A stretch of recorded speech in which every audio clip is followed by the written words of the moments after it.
Hey YouTube, this is The Art of Prepping. Thanks for joining me. We're going to talk about non-lethal and lethal defense tools and options for, of course, your personal safety. This will not be an inclusive, all-inclusive list. It will highlight the majority of these options that we have in daily life. At least here in America, some of these options may not be legal in some jurisdictions. Unfortunately, maybe even some states would have limitations on what type of each of these categories. Within the categories, maybe subcategories of these choices, and so it's important to know your local, state, and federal laws. And people in other countries that are watching this, which there's quite a few people I know that do watch this from other countries. You know better than I. I don't know your country's laws very well. I have a good idea, but you know all the details. So let's get into it. Non-lethal. Let's start there. And I've tried to do my best to try to put this in the force continuum, from the less lethal to the most lethal, and at least for the majority of times, or at least generically stating what is typically more lethal than others. And so we'll make a good effort here on trying to make sure we get this laid out. So the first one would be your phone. You may be thinking like, okay, what's the deal with that? The phone can call for help, but it's not so much that the phone does anything to actually, physically do anything to anybody, but it's a psychological thing. It's like a threat. It's an intimidation. Some people who are definitely and clearly not looking for any trouble, they just want a quick grab and smash or something like that, or just, a quick buck to steal off of you. If you put any resistance up, they may actually just kind of walk away or run away, because they don't want any confrontation. Other people want confrontation, so there's a big difference there. Now you're going to be wondering about hand-to-hand combatives. I can't put that in any kind of level here. It definitely has a place, obviously, in self-defense, but depending on your skill level of what you know and don't know, you might be at the very beginner level or the very advanced level. So I'm going to leave that out, but just know in the back of your mind what level you're at, so you can place yourself in this force continuum. So after the phone, you have verbal commands like shouting, "Stop!" or "Back off!" or whatever you need to do, and to maybe at least get them to pause and think, okay, maybe this isn't like an easy target. There's going to be some resistance, and maybe I don't want to get hurt. Maybe trying to rob his wallet isn't really going to be worthwhile. And so I'll walk on. The next thing would be a loud whistle. Now, these all sound pretty weak and pathetic, but you have to go up the force continuum, and that's what we're doing.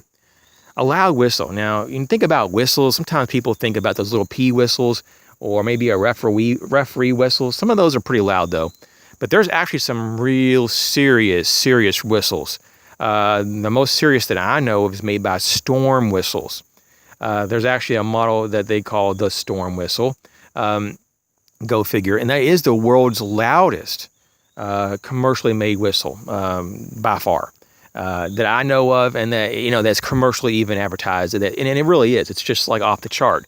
They have a little bit smaller model because it is a pretty big and bulky whistle. It's not like something you'd probably keep on your keychain, but they do have probably the largest keychain whistle that I would go. And I keep on, one on my keychain is the Windstorm. It's the next step down from the Storm whistle. And so you just get just a little bit less output, but it's definitely a more compact size. But so you can still go with the Storm whistle company. And Storm whistles are really by far the best. They're built really well. They're very inexpensive. And in a lot of cases, they're cheaper than the Fox 40 series whistles, even though the Fox 40 Classic. So really check them out. Storm whistles. They will. It's a crazy loud. Like it's like 2 to 3 times more of perceived noise than maybe like a referee whistle. It actually causes pain within not just a few feet, but even a few yards. I mean, it's a hellacious type of noise. So that's something that really can do something, especially if the person isn't expecting it, and you pull it out really quick, and you just bear down on that whistle, and you blast the holy beep out of his ear. He's going to probably be a little bit thrown off by that. I know I would. I'd be like, whoa. The next thing would be a personal alarm.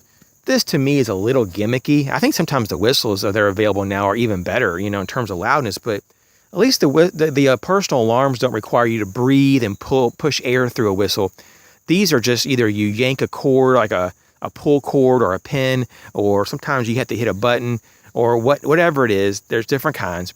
And a fairly decent amount of noise come out. Some of them are pretty weak. Some of them are pretty decent actually, to just get the, try to find the better one for you. So some people, tether it to their body or a backpack or a purse. And then when they need to activate it, instead of trying to dig for it, they can just literally just pull the device or a pin or whatever that lanyard may be attached to it. And that's easy to pull, and instantly you have a pretty decent amount of noise, so that, it'll get attention. Maybe that person doesn't want attention, that when they're trying to rob you or hurt you or whatnot. The next thing would be to have a fake dummy wallet. Now, this isn't so much a deterrent as something to kind of speed along. Now, this is of course just for robberies, if someone's trying to get your wallet. But the thing is that you can actually kind of reduce the chances if you want to be more passive and you really don't want to engage with any of your non-lethal or lethal options, or even hand-to-hand combatives. You can try to just settle the situation as fast as possible and give them your secondary dummy wallet. It's just going to be like a spare wallet with fake stuff in it, maybe Monopoly money in there or whatever you want to put in there, and make sure it's maybe a zippered kind. Maybe it's a really hard to open zippered kind of wallet, and you can just kind of throw it at him or throw it at his feet, so it makes him kind of bend over and pick it up, and then he'll want to run away thinking that he got something from you of value, when in real life, you screwed him over. So that's definitely one thing to do. Flashlight would be the next thing. And the flashlight is kind of a mixed bag because there's different outputs and everything. People sometimes get a little bit caught up in all these tactical modes, but I will say that if you have a decent frequency of strobe on your light and a decent output, it does have some capability, especially in lower light. You can really disorient someone with a freaking flashlight of 4 or 5 or more hundreds of lumens. I mean, can you imagine getting hit with 1,000 lumens, like some of these newer pocket flashlights? 1,000 plus lumens strobe in your face? That would actually really jack your eyes up. It'd probably take you hours to fully stop seeing black spots or white spots or whatever. So that's an option.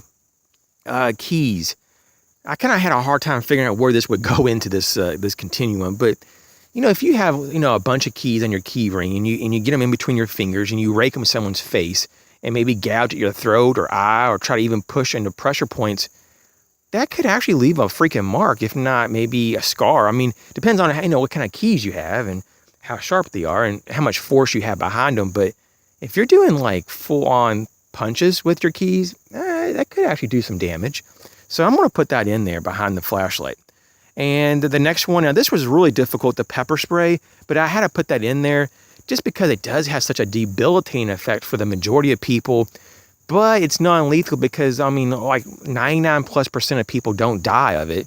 Some people do, but it's very, very rare, having asphyxiation or some kind of a breathing problem.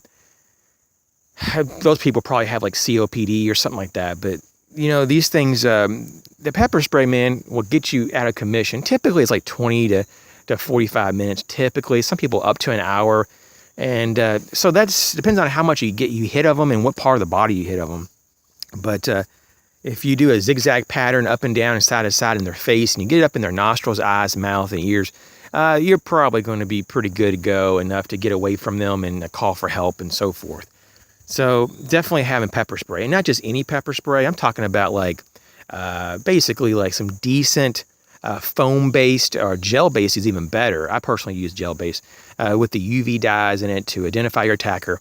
And you want something that has a little bit of capacity. You don't want those little micro one on a keychain. You want something pretty decent, but something you will still carry, not like a freaking bear canister spray, but in a decent range too. Probably 12-foot minimum, I would say. 18's even better. So, so that pepper spray is definitely good. Now, number 4. Now, this definitely depends on how good you are with it. If you're not trained and you don't really know how to use your tactical pen, then it's probably going to be less lethal or less useful than maybe even your keys, for example. But if you have trained on keychain size Kubatons, and maybe even how to strike with the cannulated bezel of a flashlight. There's a lot of tactical flashlights that actually have serrated and cannulated bezels. These kind of trainings can lend toward better use of your tactical pen for strikes and pressure points, and even some holds. And I have some basic knowledge of that, but what I would say though, that the majority, I'd say over 80 to 90%, don't have that knowledge, or they just think they do, and so that may not be really something that you want to put on your list. There's a lot of cool people that have talked about this, and that, you know, how it's just kind of more of an unrealistic really option for the most part, for most people. So unless you know what you're doing and you have a decent pen, then once again, that's a different thing too. You could have a whole range of pens. Some of them have real sharp points. Some of them are really dull and rounded off. Some of them have all kind of attachments and gadgets. There's actually a whole medley. So you got to just kind of look at what you have, you know, to begin with. Now, Crochet Needles. Now, this has been talked about by several preppers, YouTube channels, excellent channels. There's just a lot of good people. If I started thanking everybody for ideas, I'll be here all day. But people who watch a lot of YouTube, they know what I'm talking about. All these cool channels. But Crochet Needles definitely could probably be there, if not even better than a lot of the tactical pens, just for the effect of the penetration. But of course, not all guys are going to be walking around with crochet needles, and some of them are, may not have the size for them. They may be too bulky, but it's just an option. The next would be a taser. Tasers, and I think I put stun guns really in the same category, even though they're different kind of weapons. Tasers have they shoot out those talions that get into the flesh, and they kind of hook in. And when they do, they send electrical volts through the actual wire that's connected to the handheld unit, and it sends shocks, and you can continue to send shocks, until they stop doing what they're doing. Versus a stun gun typically is a handheld device only, and you got to get physical contact with that person to send and deliver the voltage to that person. So the first one though, with the taser though, if you have heavy clothes, especially like a thick jacket, like a leather jacket in particular, you may have difficulties actually getting those talions to get into the flesh and send the voltage. So not so much a great option year round. Maybe for summertime, maybe like late spring in most areas, and early fall. That's not a bad option. But once it starts getting colder and people start layering up, I'd probably stop. I would drop the taser and the stun gun, because the stun gun really, requires you to get too close to that particular threat. You want as much distance as you can between you and a threat. So that's an option. Now, this was a little bit difficult as well to slip in here, but I'm going to go ahead and slip it in here. This taser here.